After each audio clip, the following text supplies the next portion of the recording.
Para os irmãos que nos acompanham todos os domingos, sabem que nos últimos domingos nós temos falado sobre parábolas de Jesus e nos últimos dos últimos domingos temos falado em particular sobre uma parábola, a parábola do semeador. E é nessa parábola que nós vamos continuar a falar. Porque nessa parábola é-nos dito que o semeador saiu a semear, lançou a semente à terra e essa semente caiu em solos diferentes. O terreno, a terra onde ela caiu, era terra alguma pisada, porque estava junto ao caminho, e a semente que ali foi lançada foi roubada pelos pássaros, não é? Que chegaram e comeram logo, não a deixaram sequer germinar. Outra caiu no meio das pedras e ainda começou a querer germinar, mas apareceu, foi mirrada, não é? Porque não tinha raiz e secou. Então nós temos a semente que foi roubada, a semente que secou. E são vidas cuja palavra de Deus, porque foi identificado por Jesus que a semente é a palavra de Deus, e são vidas onde ou a palavra é semeada, mas não nasce, porque desaparece logo da mente e não penetra no coração, ou palavra que até é recebida com muita alegria, é recebida com muita emoção, mas depois seca. E são vidas secas também, porque não produzem nada. Hoje nós vamos falar do terceiro tipo de solo onde a semente cai. É aquela que cai entre os espinhos. Esta parábola que nós temos estado a examinar, ela está em Lucas, no capítulo 8, e eu convido os irmãos que queiram abrir a sua Bíblia, em Lucas, capítulo 8. E hoje nós vamos falar sobre o versículo 7 e sobre o versículo 14. Versículo 7, porque é onde Jesus conta a parábola e diz que a semente caiu entre os espinhos e crescendo ela, e crescendo com ela os espinhos, a sufocaram. E o versículo 14, porque é quando Jesus explica o que são os espinhos e o que aconteceu com aquela semente. Eu gosto muito desta parábola, porque esta parábola faz-me até viajar no tempo, até à minha infância. A parábola do semeador faz-me lembrar ainda algumas imagens que eu guardo na minha mente, de ver ainda à moda antiga, o que quer dizer que eu sou da moda antiga, não é? Sou, como eu costumo dizer, do século passado e do milénio passado, mas eu ainda me lembro de ver um homem seguindo no campo, a pé, não é? A pé, com um saco, assim, pelo ombro e aqui de lado, e andando ali nos sulcos que o arado abriu, pondo a mão e espalhando a semente. Punha a mão e espalhava a semente. Portanto, só quem tem mais de 60 anos é que se lembra disto. Não é? Também? Pronto. Só para dizer que não tem 60 anos, não é? Então, mas ainda me lembro desta imagem. E é uma imagem que eu guardo e eu, quando estou a ler esta parábola, eu estou a ver, não é? O semeador. Eu lembro-me de caminhar, muitas vezes, junto a esses terrenos e ver aquela extrema que se criava, aquele carreiro que se criava, de tanto ser pisado pelas pessoas, que estava ali bem, bem duro, não é? Então, isto é mais um desabafo assim, que uma partilha pessoal. Eu lembro-me destas coisas. Agora, vamos falar hoje sobre o versículo 7 e sobre o versículo 14. O que é que diz? Voltando a ler, o semeador saiu a semear e depois diz o versículo 7 acerca da semente. E outra caiu entre espinhos, e crescendo com ela os espinhos, a sufocaram. Então, o que quer dizer? Que a semente caiu entre os espinhos, mas a semente cresce, começa a germinar, mas os espinhos crescem ainda mais. E crescem ainda mais e sufocam a semente. O que quer dizer que quando nós recebemos a palavra de Deus, nós não recebemos só a palavra de Deus. Nós estamos a receber muita coisa neste mundo. Muita informação, muita pressão e, às vezes, aquilo que se recebe de fora da palavra de Deus, muitas vezes cresce mais do que aquilo que recebemos da palavra de Deus. E por isso sufoca. Nós recebemos muita informação. Nos filmes, nas televisões, nas mais diversas informações, nas revistas, nos jornais, agora é também, agora já há bastante tempo, não é? É também nos YouTubes que a gente vê, não é?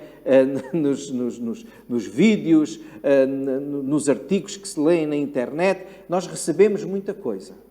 Muita coisa que, às vezes, é até contrária à palavra de Deus. Podemos pensar até que é inofensivo. Mas muitas vezes essas coisas crescem juntamente com aquilo que nós recebemos nas pregações da palavra, na igreja. E o que é que acontece? Crescem de tal modo que acabam por sufocar aquilo que ouvimos da palavra pura e verdadeira. O versículo 14, onde Jesus explica este versículo 7, diz assim: a que caiu entre espinhos, portanto, a semente que caiu entre os espinhos, diz, esses são aqueles que ouviram a palavra, não é? E indo por diante, ou seja, prosseguindo, continuando, são sufocados.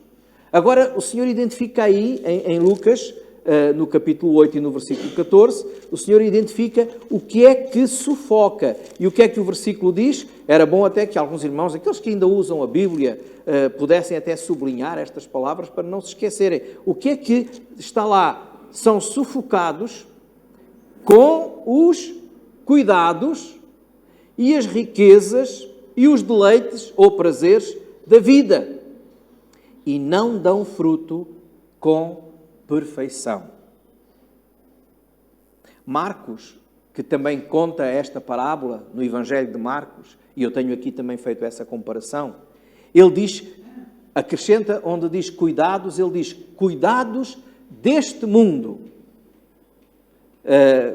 Quando fala das riquezas, ele diz os enganos das riquezas. A riqueza é um engano. É um engano. Tanta gente a pensar que é por ser rica que vai ser feliz.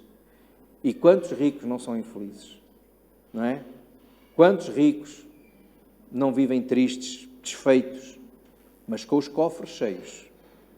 E diz depois também, quando fala dos deleites da vida, fala das ambições de outras coisas. Diz lá no versículo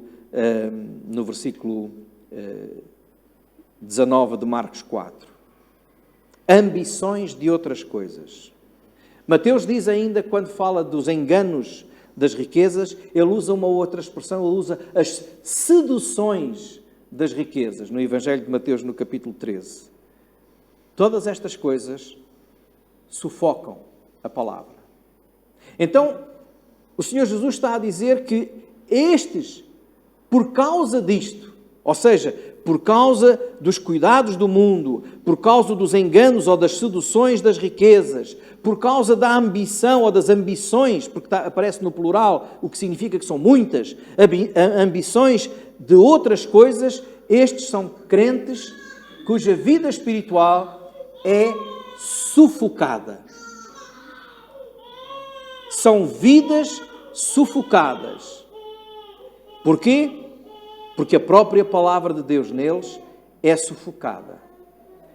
Estes crentes, a sua vida é uma frustração. São vidas frustradas. Sabem porquê?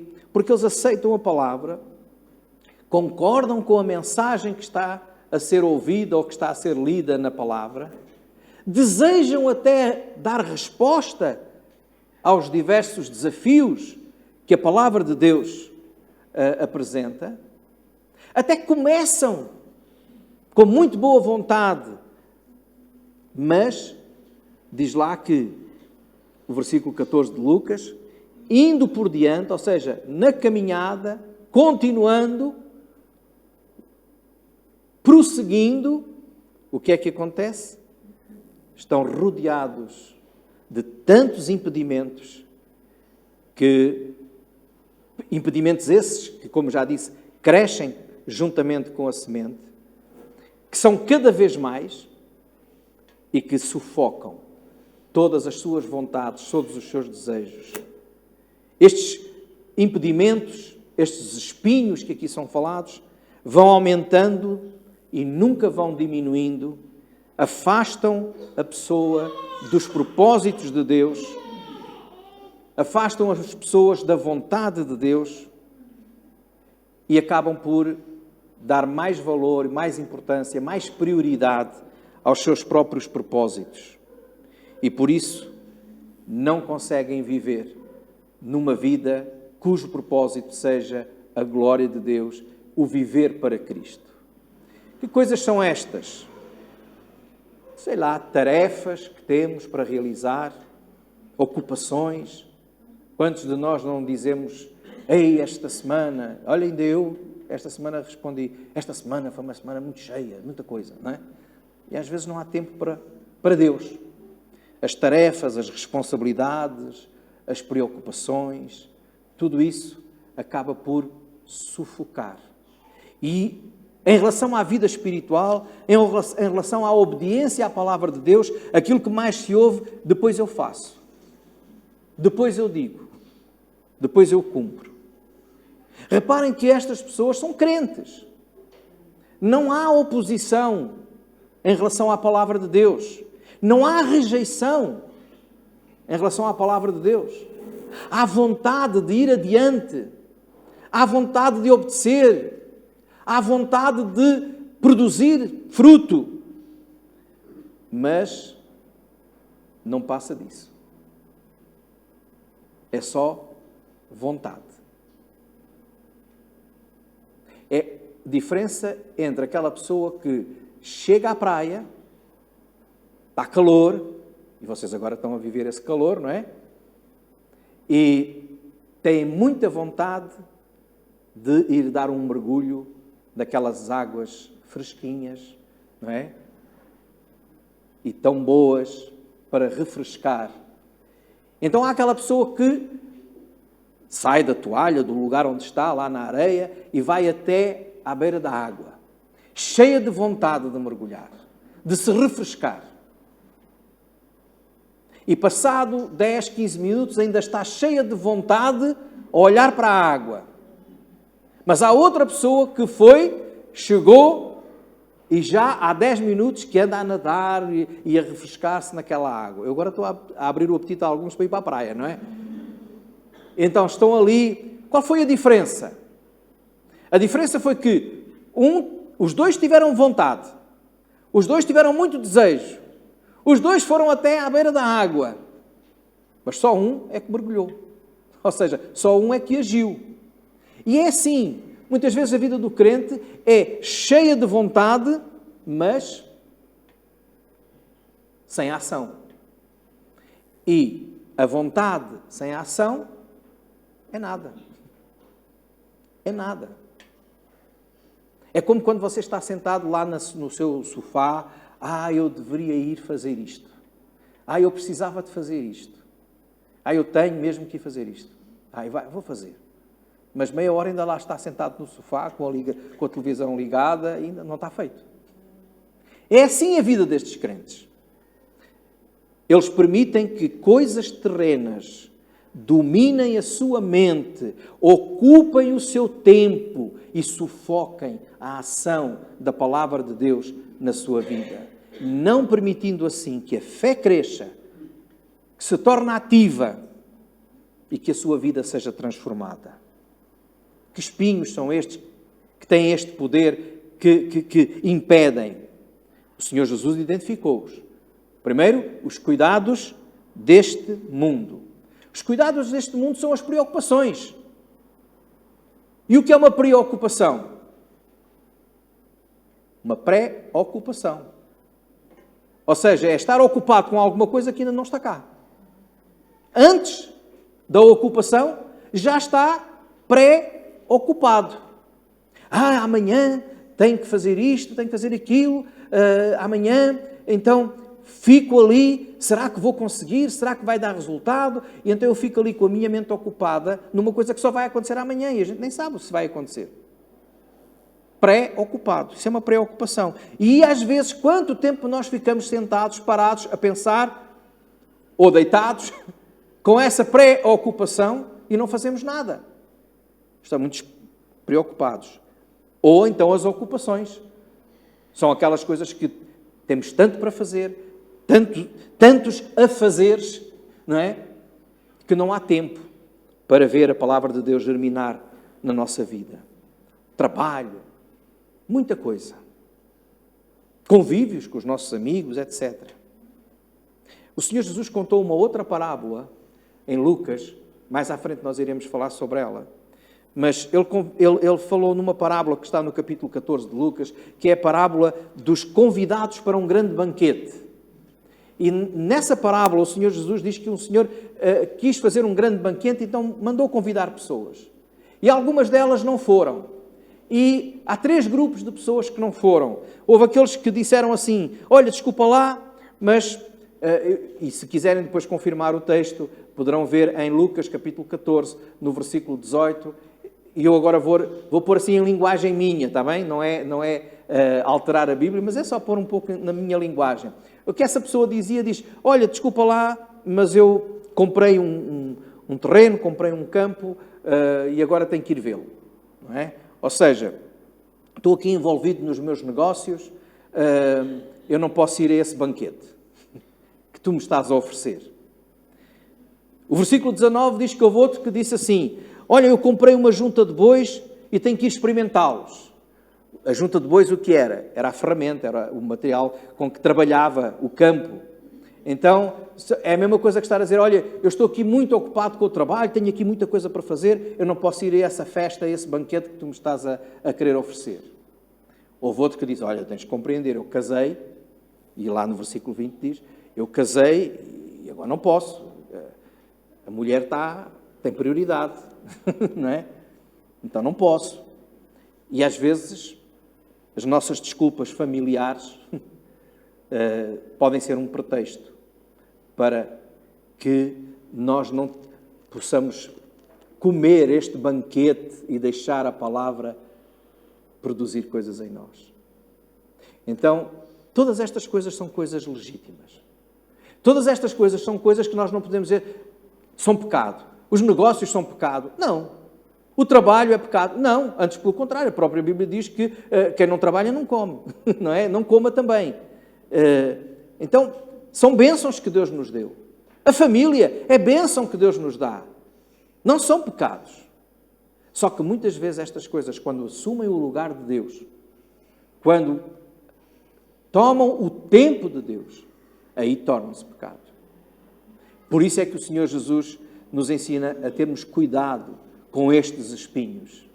Por isso é que lá no livro de Hebreus nos é dito no capítulo 12 e no versículo 1 para nós nos desembaraçarmos, para deixarmos o pecado e os embaraços que de tão perto nos rodeiam. Isto são embaraços. Ou seja, são coisas que em si, por si só não são pecado, mas que nos atam, nos impedem de correr a corrida da fé, de viver a carreira da fé. Coisas legítimas, coisas necessárias, mas que passam a ocupar o lugar de Deus. E quantas vezes, irmãos, com tantas horas na semana que nós temos, com tantos minutos que Deus nos dá, há coisas que, porquê é que têm que ser feitas na hora, por exemplo, do culto? Eu não posso ir ao culto porque tenho que ir experimentar os bois, não é? Comprei um carro novo, tenho que experimentar o carro novo, então vou fazer uma pequenina viagem no domingo. Porquê é que tem que ser de manhã? Não pode ser à tarde. Às vezes nós fazemos estas coisas. Há momentos que não se repetem na nossa vida.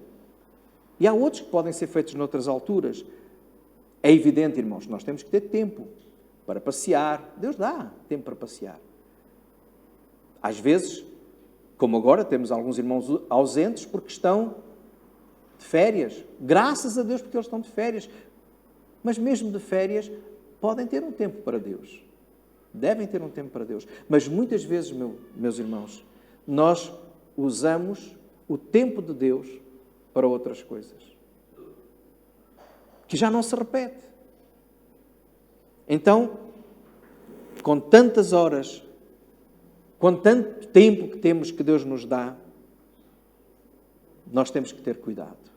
Jesus disse em Lucas capítulo 21 e no versículo 34, olhai por vós mesmos, não aconteça que os vossos corações se carreguem de glutonarias, de embriaguez e dos cuidados da vida,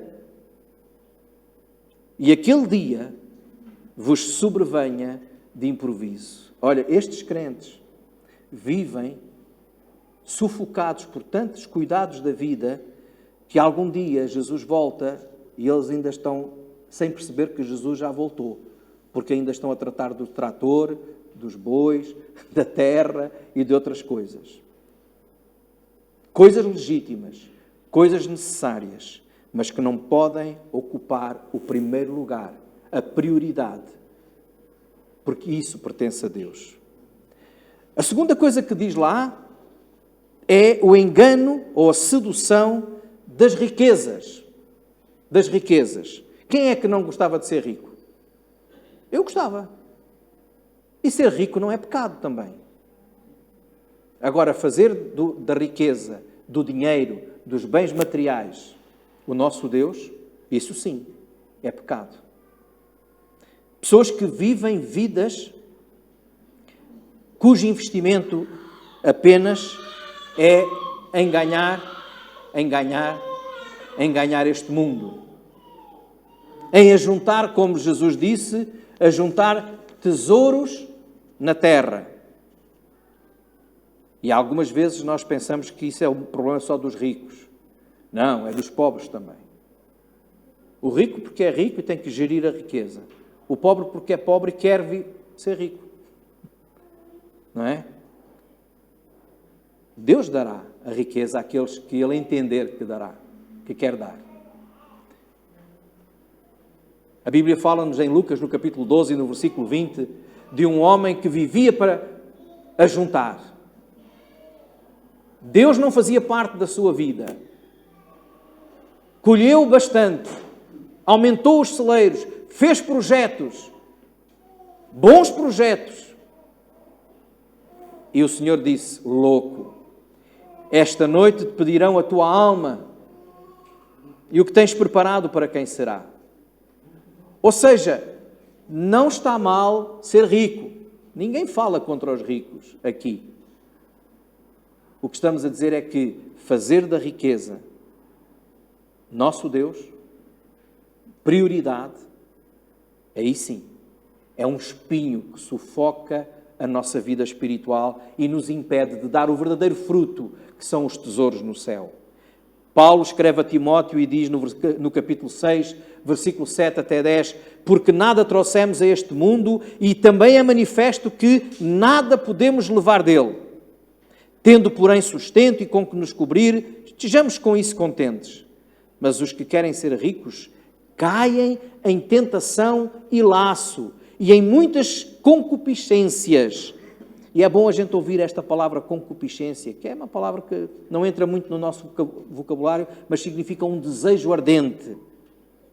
E diz aqui que são concupiscências ou desejos loucos e nocivos, que submergem os homens na perdição e na ruína, porque o amor do dinheiro é a raiz de toda a espécie de males. E nessa cobiça, alguns se desviam da fé e se traspassaram a si mesmos com muitas dores. Vejam, olha, só olhar à nossa volta. É só estarmos atentos a muitas notícias. Quantos não viveram assim, amando o dinheiro, fazendo do dinheiro e das riquezas o seu Deus? Alguns estão na prisão, outros estão na perdição. Tornam-se pessoas corruptas, homicidas às vezes. Criam-se inimizades, guerras entre famílias. Tudo por causa de 5 tostões. Sim, esta de 5 tostões é uma coisa muito antiga, não é? Já é mesmo da minha infância. Não é? 5 cêntimos. Tudo por causa de 5 cêntimos ou 10 cêntimos ou 100 euros numa herança. Mata-se. Corrompe-se. O amor ao dinheiro é a raiz de todos os males. Cuidado, meus irmãos. Um coração materialista é um coração idólatra. Porque, segundo diz a palavra de Deus em Colossenses 3,5, a avareza é a idolatria. O avarento passa mais tempo a olhar para o extrato bancário, se subiu, se desceu, para as ações, se subiram, se desceram, do que olhar para a palavra, para a semente. Passa mais tempo a pensar em como ganhar ainda mais do que, por exemplo, em como ganhar uma alma para Cristo. Passa mais tempo a correr atrás do dinheiro do que a correr atrás da vontade de Deus. Cuidado com a sedução e as ambições da riqueza. A terceira coisa que é aqui dita por Jesus nesta parábola é que também os espinhos são as ambições de outras coisas, ou os deleites da vida. Aqui as ambições, como veem, está no plural. Isto significa são muitas. É mais do que uma coisa. São centenas de coisas. É uma lista infindável de coisas que atrapalham a nossa fé e atrapalham o nosso crescimento espiritual. São coisas que Satanás coloca lá na nossa vida. Prazeres, deleites, distrações. E o mundo oferece muitas distrações. Ah, mas o crente não se deve divertir? Claro que deve. A vida do crente deve ser uma vida alegre. O crente não deve ter momentos de lazer? Claro que deve. O próprio Senhor Jesus. Até Deus, quando criou o homem, não criou o sábado para descansar. Não dá um dia para descansar. E é importante. Para a nossa saúde também, mental, física, descansar. Ter prazeres na vida. Desde que não sejam pecaminosos. E o mundo oferece muitos, mas pecaminosos. Oferece muitas distrações. Aliás, podemos dizer, o mundo é atrativo para a maioria das pessoas. Mas o que é que a Bíblia diz? Que adianta ao homem ganhar o mundo inteiro e perder a sua alma. Cuidado com as coisas que o mundo oferece. Porque o príncipe deste mundo, a Bíblia o identifica como Satanás. E por isso o Senhor diz, este sistema que o mundo nos está a querer dar, de coisas tão fáceis, tão bonitas, tão atraentes, resolvem os nossos problemas todos, mas retiram Deus da equação. Esse mundo é falso. Em 1 de João, nós encontramos no capítulo 2, versículos 15 a 17, o Senhor a ensinar-nos assim, não ameis o mundo, nem o que no mundo há, ou seja, as coisas que há no mundo.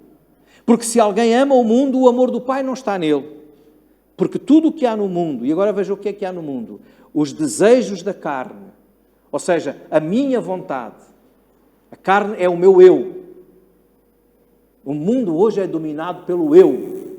O maior Deus deste mundo hoje, o maior ídolo, é o eu. As pessoas vivem para si. Fechadas dentro de si, querendo o seu prazer, querendo o seu bem-estar, não se preocupam com os outros. É por isso que acabam facilmente com relacionamentos, com casamentos, com amizades. Porquê? Porque eu não me estava a sentir bem. Eu não estava a ser feliz. Eu não... Então, é o eu. O mundo passa. E então, este mundo, o que há no mundo, o Senhor disse, os desejos da carne, ou as concupiscências da carne, os desejos dos olhos, Então, se um é aquilo que está dentro de nós a querer qualquer coisa, o outro é aquilo que nós olhamos e queremos para nós. É a cobiça. É o que vemos e que nos leva ao pecado. E a soberba da vida. Diz lá em 1 de João. Soberba da vida. Ou seja, o poder, a grandeza. Estas coisas, lá em João, 1 de João 2, diz, não procedem do Pai, ou seja, não vêm de Deus, mas vêm do mundo.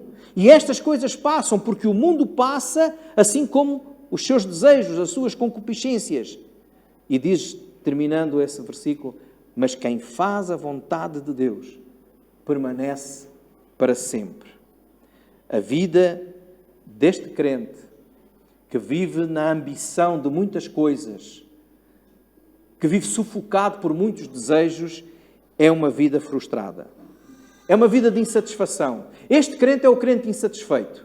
Olha, se o irmão vive, ou a irmã, vive insatisfação, se vive inquietação e se vive frustração, pense se não há espinhos a provocar isso. Insatisfação porquê? Porque as ambições nunca são satisfeitas. Porque quanto mais queremos, ao alcançar, queremos mais ainda. Não chega, nunca é suficiente. Tivemos 10 dias de férias, queríamos 15. Tivemos 15, queríamos 20. Agora é que eu estava preparado para continuar as férias. Pedimos muito a Deus que nos dê um trabalho para sustento da nossa casa. E o Senhor dá. Mas quando estamos a trabalhar nesse trabalho já não ficamos satisfeitos porque queremos outro melhor. Porque queríamos comprar um apartamento, porque temos direito para isso. E o Senhor abençoa. E nós compramos o apartamento. Mas agora já não quero este apartamento, porque os vizinhos fazem muito barulho e eu gostava de ter uma casinha com um quintalzinho, pelo menos, para eu poder pôr um bocadinho de salsa e de hortelã ali à frente. Então pedimos mais. E quando temos o quintalzinho para poder pôr a salsa e a hortelã e umas rosas, umas roseiras e umas coisas assim, já não queremos mais. Pois é, falta aqui uma piscina. Eu gostava de ter uma casa com uma piscina, não é? O meu carro que Deus me deu, e eu estou tão alegre com ele, mas se fosse mais potente, maior, não é? Ou seja, a pessoa que vive os prazeres do mundo, ou para os prazeres do mundo, ou que vive sufocada pelos espinhos, é insatisfeita, porque nunca está satisfeita. O eu nunca se satisfaz. E por causa disso, vive frustrado. Não tenho. Olha para o que mas aquele conseguiu, também é de conseguir. E quanto mais tem, mais inquieto está, porque as coisas que este mundo oferece é inquietação, é preocupação. Nunca está parado, nunca está quieto, porque tem que ir para o outro lado, tem que fazer outra coisa, tem que alcançar mais. Insatisfação, porque a ambição nunca fica satisfeita. Inquietação, porque é sempre luta e conflito espiritual, porque sabe que lá dentro o Espírito Santo está a dizer, mas tu devias pensar mais nas coisas de Deus, tu devias trabalhar mais para o Senhor, e não consegue.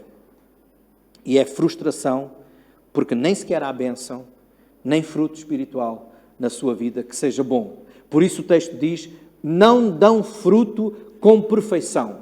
Ou seja, o fruto que podem produzir espiritualmente é uma coisa podre. Não serve para comer. Já tiveram assim fruto em casa, uma maçã, uma laranja ou o feijão, que depois vão mexer e está cheio de bicho. Não dá. É assim a vida destas pessoas. É um crente que alguns dizem assim, com muito potencial, mas com uma vida tão cheia que não há espaço para esse potencial poder tornar-se em algo espiritualmente positivo. Muito esforço para alcançar coisas, mas pouco esforço para ser transformado.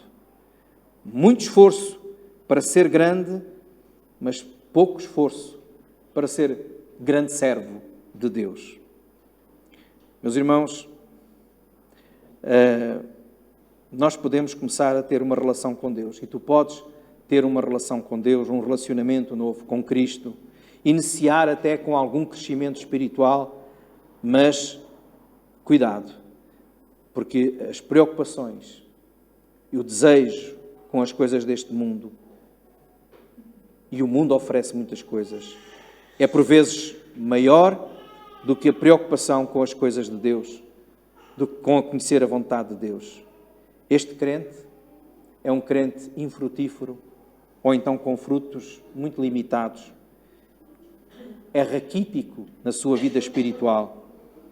Muitas vezes o fim destas pessoas é a tristeza, é o desânimo, às vezes até a solidão, porque ao abandonarem as coisas de Deus, abandonam também a família de Deus. Abandonam a sua relação com os outros. A igreja para eles é apenas para cerimónias. Só se lembram de procurar a igreja quando querem casar. Pastor, faz o meu casamento, não é? Ou quando querem alguma outra coisa, o funeral. Eu tenho esperança. Há irmãos aqui que eu sei que são crentes, que não frequentam a igreja, mas que eu sei que um dia vão estar aqui, porque vão pedir para fazer o funeral. Só para isso. Só que nesse dia será tarde demais para dar algum fruto. Então, quantas vezes nós não pensamos naquilo que é as coisas que este mundo dá e que retira também.